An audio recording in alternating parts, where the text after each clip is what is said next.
Bonsoir à tous, mercredi 6 juin, bienvenue dans le 7-8 journal sur TV 78. Tout de suite, les titres de cette édition. 20 000 voyageurs l'empruntent chaque jour. La gare SNCF de La Verrière va subir un important lifting à partir de l'année prochaine. Les travaux suscitent des inquiétudes sur l'accessibilité aux personnes à mobilité réduite. Plusieurs élus réclament qu'un ascenseur soit ajouté au programme du chantier. Jusqu'au 8 juin, c'est la semaine nationale de la prévention du diabète. 700 000 Français vivent aujourd'hui avec la pathologie sans le savoir. Dans le département, l'association des diabétiques des Yvelines est mobilisée. Nous recevons l'un de ses membres, Georges Courtial. Et puis, comme chaque année, le réseau Entreprendre Yvelines remet ses prix. Hier, 16 personnes ont été distinguées à Versailles à l'occasion de la fête des lauréats. Invité de ce journal également, Marc Témès, président du Happy Hour Business Club. Le club d'affaires Saint-Quentinois fête ses 5 ans. Une soirée d'anniversaire au programme mardi prochain. Mais d'abord, direction Clairefontaine en Yvelines, QG de l'équipe de France de football. Nicolas Dandry, bonsoir. Vous êtes sur place et vous allez assister dans quelques minutes à la dernière séance des Bleus à Clairefontaine qui est ouverte au public et ce avant le mondial, puisque Nicolas, la Coupe du Monde en Russie, c'est dans 8 jours. Effectivement, Grégory, les joueurs de l'équipe de France vont arriver d'ici quelques minutes pour travailler d'arrache-pied, pour préparer et faire les derniers préparatifs pour cette Coupe du Monde en Russie. Et je suis avec Hubert, l'un des supporters présents pour ce dernier entraînement. Hubert qui est supporter de longue date de l'équipe de France. Ah bien sûr, c'est surtout, je suis le Manolo de l'équipe de France. Et avec le coq, je vous le présente, on a déjà voyagé assez dans tout le monde pour faire gagner l'équipe de France. Alors justement, cette équipe de France, vous la sentez comment, là, à quelques jours du début du mondial ? Mais en fin de compte, l'équipe de France, pour moi, avec notre entraîneur Deschamps, il faudra prendre un match après match. La pression va venir un petit peu vers les quarts finales. Là, en fin de compte, les matchs de poule, mon pronostic, les matchs de poule contre l'Australie, ça va être un match à peu près facile, mais après il y a le Pérou, le Danemark, et après pour rentrer vraiment dans le vif du sujet, c'est que dans notre équipe de France, il manque un bon meneur d'hommes, comment dire. D'accord, on a Griezmann, on a des bons buteurs, mais on veut les voir dans les matchs très très importants, parce que là, à partir du 8e du final et les quarts finales, là il faut vraiment avoir le dynamique et rentrer dans le stade. Et je souhaite pas aussi, c'est un truc que je souhaite jamais, avoir des grands joueurs pendant une grande Coupe du Monde, de voir des joueurs blessés, parce qu'après, ça gâche toute l'équipe. Mais il faudra que, pour gagner, mon objectif, comme disait Deschamps, prendre match après match, prendre match après match, ne pas voir plus haut, prendre l'Australie, prendre le Pérou, prendre le Danemark, attendre l'équipe qu'on va se rencontrer en 8e de finale, ensuite passer le quart, prendre match après match. Match après match. Et vous serez présent en Russie pour encourager l'équipe de France. On voit qu'il y a beaucoup de supporters déjà pour les entraînements là. Est-ce que vous serez en Russie, vous ? Oui, moi je serai le coq, c'est obligé d'aller en Russie, parce que s'il ne part pas en Russie, avant d'aller au musée du club, de mon petit club, c'est que s'il ne va pas, c'est que on ne sentira pas l'atmosphère, comment dire, de l'équipe de France. Mais surtout, comme je vous le présente, mon ID là, pour la Russie, il faut avoir ce ID pour pouvoir accéder en Russie. Une dernière question. Comment vous sentez l'engouement qu'il y a autour de cette équipe de France ? Est-ce qu'on peut la comparer, l'engouement, à celle qu'il y a eu en 1998 ? Non, on ne peut pas comparer celle de 98 et celle de 2018. On ne peut pas comparer, parce que pour gagner la Coupe du Monde en 98, il y a un truc qui nous a fait du bien pour du mal. C'est que l'équipe qui nous a fait du bien, c'est que vu qu'on n'était pas, on était favoris, on n'était pas été qualifié pendant la Coupe du Monde en Amérique. Mais ça, en fin de compte, ça a donné du baume à l'équipe, de l'enthousiasme. Et en fin de compte, la Coupe du Monde, il y a eu lieu dans notre pays, en France. Et bien fait, on a gagné. Félicitations à toute l'équipe, on a gagné. Mais il y a des matchs qui m'ont fait vraiment très très peur. Très très peur. Alors c'était contre le Chilavert. À Lens. En espérant que cette fois-ci l'équipe de France ne tombera pas fera pas les mêmes erreurs et du coup ils partent et voilà. Nicolas et Michael Elmidoro, et voilà, on se quitte sur ce champ du coq. Depuis 3 jours, ils se mobilisent devant la gare de La Verrière. Les élus de la commune et du Ménil-Saint-Denis font signer une pétition. Leur revendication, la construction d'un ascenseur pour les personnes à mobilité réduite à la gare. Côté La Verrière, il ne figure pas dans le programme des travaux qui vont concerner le site l'an prochain. Les explications de Nicolas Dandry. Plus de 600 signatures en 3 jours pour la pétition intitulée « Égalité d'accès à la gare de La Verrière ». Une égalité demandée par les élus de la commune et du Mesnil-Saint-Denis. La construction des ascenseurs est déjà prévue du côté de Morpa et sur les 2 quais de la gare. Du côté de La Verrière, l'installation de cet équipement n'est pas assurée. Un investissement de plus d'1 million d'euros par ascenseur.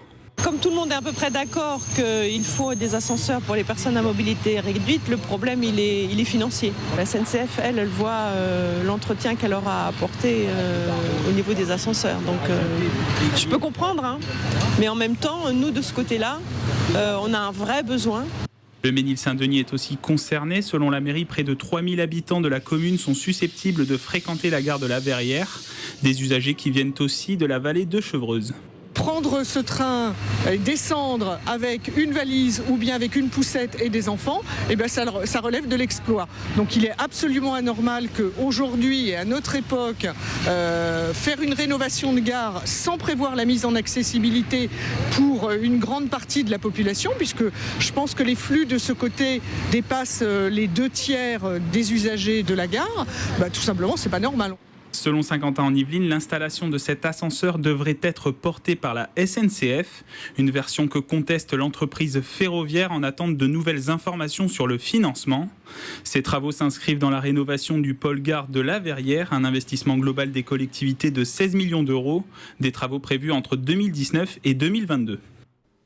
À Morpa, les professeurs et élèves du lycée des 7 Mars sont en colère. Ils se sont réunis hier mardi devant leur établissement pour protester contre la suppression de l'option sport à la rentrée 2019, une mesure de l'éducation nationale effective à partir de la rentrée 2019 et qui concerne 120 lycées en France, 3 dans l'académie de Versailles. Reportage de Mickaël Elmidoro.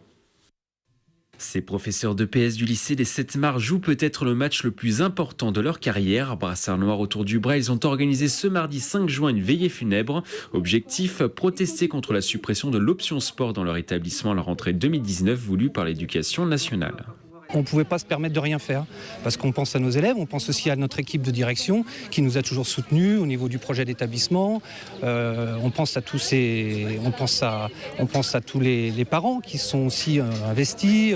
La spécialité instaurée depuis 1999 par l'établissement permet aux élèves d'ajouter 5 heures de sport en plus par semaine en seconde et 4 en première et en terminale. Cette année, près d'une centaine d'élèves ont choisi cette option. Donc un vrai gâchis parce que je ne suis pas sûr qu'ils aient mesuré un petit peu la perte et l'expérience que ça peut apporter aussi bien pour accéder à une filière STAPS pour les élèves qui sortent avec le bac ou simplement pour leur épanouissement personnel, un enrichissement pour le bac, pour les points que ça peut apporter au bac. D'autres actions pourraient être menées dans les prochaines semaines. Le match n'est peut-être pas encore terminé. Jusqu'à vendredi, c'est la semaine nationale de la prévention du diabète. En France, la pathologie touche 3,5 millions de personnes, soit 5% de la population.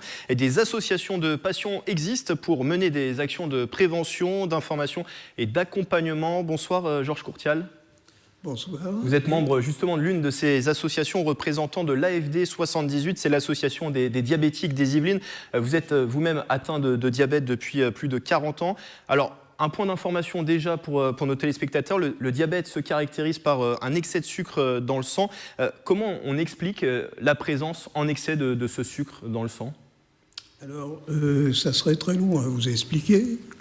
Je vais essayer de faire court. Oui. Il y a 2 types de diabète. Le diabète de type 1, c'est dans ce cas de type 1, le pancréas ne fonctionne plus du tout, donc il ne libère plus d'insuline. Et il y a un diabète de type 2 qui est différent, où le pancréas fonctionne encore, mais fonctionne mal, pas suffisamment ou mal. Et du coup, il y a des facteurs à risque, peut-être des comportements qui arrivent au diabète, justement, qui mènent au diabète ? Alors, dans le cas du diabète de type 1, malgré toutes les recherches, aujourd'hui, on ne sait pas quelle est l'origine exacte. D'accord. Le diabète de type 2, alors il faut dire que le diabète de type 2, c'est quand même celui qui représente le plus de diabétiques. C'est 90% de la population diabétique. 90% des diabétiques. Et dans ce type de diabète-là, Les facteurs qui contribuent à avoir ce diabète sont d'origine hygiéno-diététique. D'accord. Donc ça va être le comportement diététique que l'on va avoir, peut-être la consommation d'aliments sucrés notamment. Ce diabète, il apparaît souvent dans des personnes de plus de 50 ans, le plus souvent aussi, mais pas toujours, des personnes obèses, et ou qui ont qui n'ont pas une alimentation bien équilibrée et qui aussi souffrent un peu trop de sédentarité. C'est souvent le gros problème. Ça veut dire quoi aujourd'hui? C'est-à-dire qu'on peut penser qu'il y aura plus de personnes diabètes dans 20 voire 30 ans, parce que les populations sont de plus en plus sédentaires. On peut imaginer que le nombre de diabétiques va évoluer? Oui, alors il y a des projections qui sont faites dans ce sens-là, mais quelquefois elles n'aboutissent pas aux résultats prévus. Parce que par chance, quand même, maintenant il y a beaucoup d'informations sur le diabète. On a un système de santé quand même qui est, malgré les critiques que les gens peuvent faire, est de bonne qualité. Et des associations telles que la vôtre sont présentes pour informer. Quelle action mettent en place, par exemple, l'AFD 78 quel type d'action? Alors, l'AFD 78, je vous dirais, ça se résume en fait en 3 mots-clés: la prévention, l'information et l'accompagnement. D'accord. Alors, dans le domaine de la prévention, nous pratiquons des dépistages glycémiques. C'est une opération de prélèvement au bout du doigt d'une goutte de sang. Bon, c'est très rapide et c'est quand même très significatif. Et alors, dans le domaine maintenant de l'accompagnement, nous faisons des permanences. Moi, par exemple, vous voyez, je viens de terminer une permanence au Clé-sous-Bois. Nous recevons des patients diabétiques ou des parents de patients diabétiques. Accompagner aussi pour aider peut-être ces patients à mieux vivre avec leur diabète? Pour mieux vivre au quotidien leur diabète. Et c'est souvent utile aussi de rencontrer justement la famille, le conjoint, souvent. Parce que c'est difficile à vivre aussi pour le conjoint, cette maladie. Donc, accompagnement. Et, il nous reste 1 minute. Et donc, le dernier, c'est l'information, dernière mission, c'est ça de cette association? Voilà, l'information. Donc, on participe souvent à des forums santé dans des villes des Yvelines. Alors, je vais vous dire quand même un mot à propos de notre association. C'est très important. Allez-y. C'est que nous avons été obligés de restreindre notre domaine d'action parce que nous sommes à AFD 78. 78, ça voudrait dire tout le département des Yvelines. En réalité, nous avons été obligés de réduire. Nous nous contentons maintenant d'un bassin plus restreint. Un bassin plus restreint, c'est la communauté de communes de Saint-Quentin-en-Yvelines. Comité d'agglomération. Et d'ailleurs, on peut retrouver pour tous les habitants de Saint-Quentin-en-Yvelines et de ses alentours, on peut retrouver toutes les informations sur le site internet de l'AFD 78 qui s'affiche en bas de l'écran. Voilà, pour plus d'informations. Merci Georges Courtial. Je suis désolé, l'entretien est terminé très rapidement. Allez-y. Parce que c'est très important. Nous sommes actuellement vraiment en période difficile par manque de bénévoles. Notre présidente va bientôt nous abandonner, parce que pour des raisons personnelles, et il serait très important que l'on recueille, j'espère que parmi les gens d'avoir de nouvelles forces vives. En tout cas, le site internet est affiché si des personnes souhaitent prendre contact avec vous. Parce qu'il en va, de la pérennité de l'association. Si vous voulez, aujourd'hui, nous avons un bilan financier qui est très bon, Mais c'est le problème. On l'a compris, le problème aujourd'hui, c'est de trouver ces bénévoles. Merci Georges Courtial d'avoir été avec nous. Je rappelle que vous êtes membre de cette association, l'AFD 78, qui accompagne notamment les patients malades du diabète. Merci à vous. Ils sont 16 nouveaux entrepreneurs récompensés hier mardi par le réseau Entreprendre Yvelines. Des créations ou des reprises de sociétés, toutes ont permis de maintenir l'emploi sur le territoire. Camille Lambert était à la fête des lauréats au Palais des Congrès de Versailles. Regardez. Vous pouvez changer le monde en changeant de boulangerie. Cette phrase, c'est la devise de Thomas Journel qui lui a valu la création de sa boulangerie à Versailles en septembre 2017. Du pain bio, mais aussi un lieu de partage avec des cours de yoga et des expositions culturelles. Un lieu ouvert, un lieu international, un lieu polyvalent, un lieu où on fait des rencontres, où on peut se retrouver à n'importe quelle heure avec des activités adaptées par rapport à ce qu'on vient chercher. Donc le matin, il y a un petit-déj, le midi, il y a un plat du jour, le soir, on peut boire un verre. Un concept qui a séduit le réseau Entreprendre Yvelines. Thomas Journel fait partie des nouveaux entrepreneurs de la promotion 2017. Les 16 lauréats ont été récompensés par l'association au Palais des Congrès de Versailles. Il y a une aide financière. Nos lauréats perçoivent environ 30-40 000 euros d'aide financière qui vont surtout leur permettre d'avoir un effet de levier vis-à-vis de nos banques partenaires. Ce qui est très très important, c'est l'accompagnement.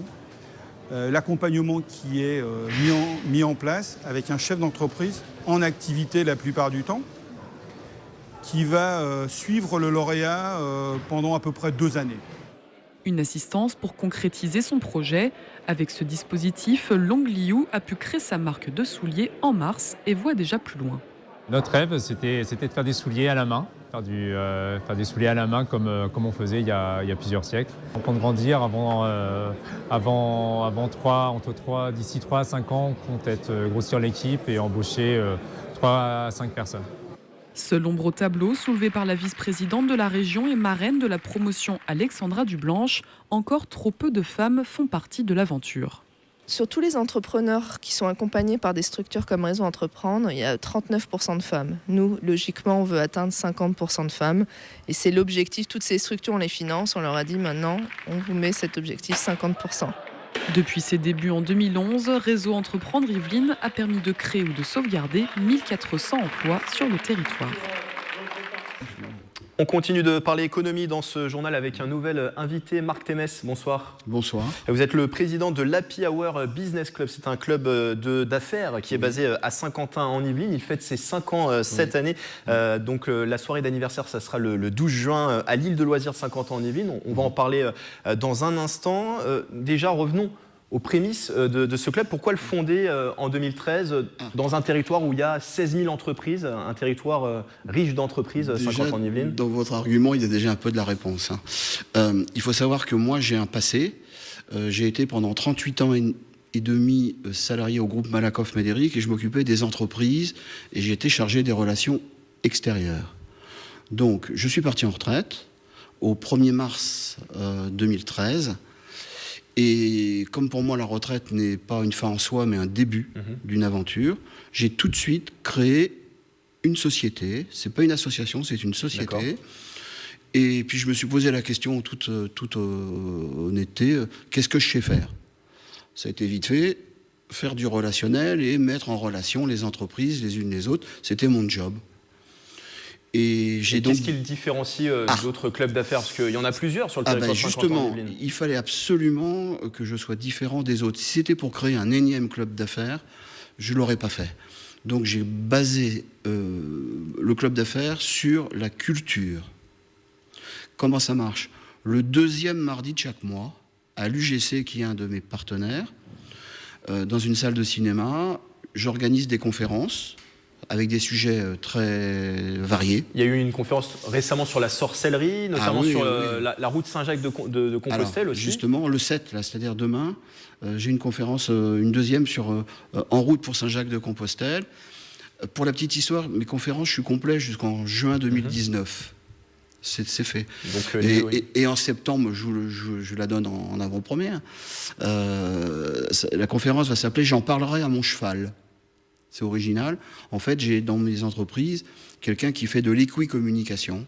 c'est une formation avec les chevaux. Il va nous expliquer un petit peu comment ça fonctionne et qu'est-ce qui se passe dans la relation entre le cheval et l'humain. Les choses qu'on a pu voir par exemple dans un film comme l'homme qui murmurait à l'oreille. Voilà, exactement. Alors en 5 ans, quelles évolutions vous avez pu noter, peut-être en termes de membres? Est-ce que vous avez grandi en termes de membres? Un petit peu quand même, un petit peu. Quand j'ai démarré en juin 2013, on était une quarantaine, ce qui était déjà pas mal pour un départ. J'ai 117 sociétés adhérentes à ce jour, à jour de cotisation. Et j'ai à peu près 400 sociétés qui gravitent autour. Il n'est pas nécessaire d'être adhérent pour venir aux conférences. Et donc, il y en a qui viennent à la séance, qui choisissent et qui payent leur séance. Et puis, je leur remets le soir même une facture. Et le fait de se rencontrer au sein de ces conférences qui sont un peu informelles, puisque c'est pas vraiment autour du thème. Non, mais derrière, il y a toujours un cocktail champanisé. Et ça favorise forcément les échanges. C'est évident. C'est un vrai club d'enfer, un petit peu business. J'insiste bien, c'est convivialité, business, culture. Sur l'anniversaire, donc on l'a dit, l'Happy Hour Business Club fête ses 5 ans. Le 5e, donc ça va être à l'île de Loisirs. Mardi prochain, à partir de 18h à l'île de Loisirs. Un événement qui est un adhérent. Festif, pour le coup. Ah bah complètement. Les anniversaires, c'est toujours festif chez moi.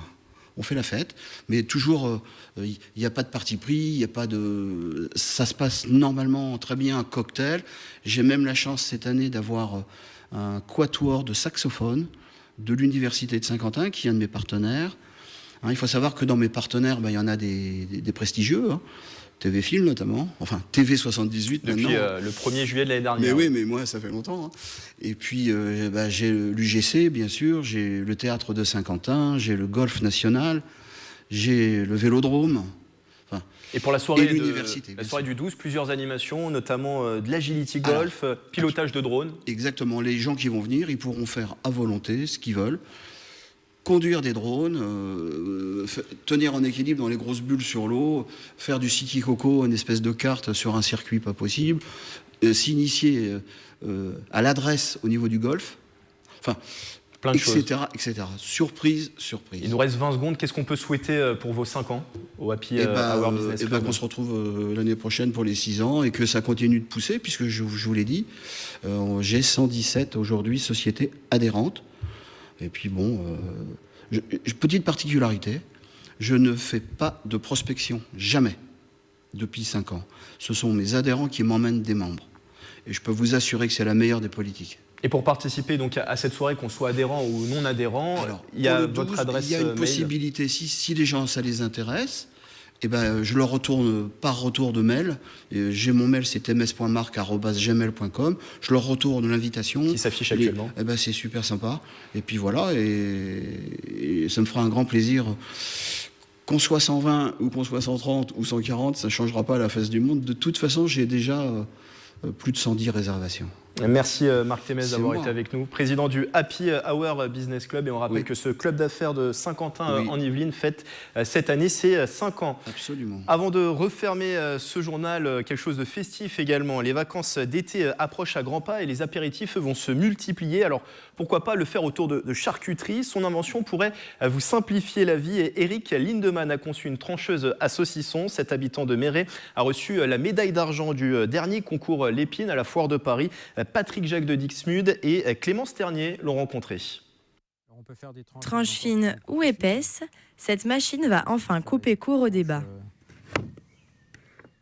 L'Yvelinois Eric Lindemann est l'inventeur de cette trancheuse à saucisson revisitée. Plus fonctionnelle et 100% française, l'idée lui est venue devant sa télévision.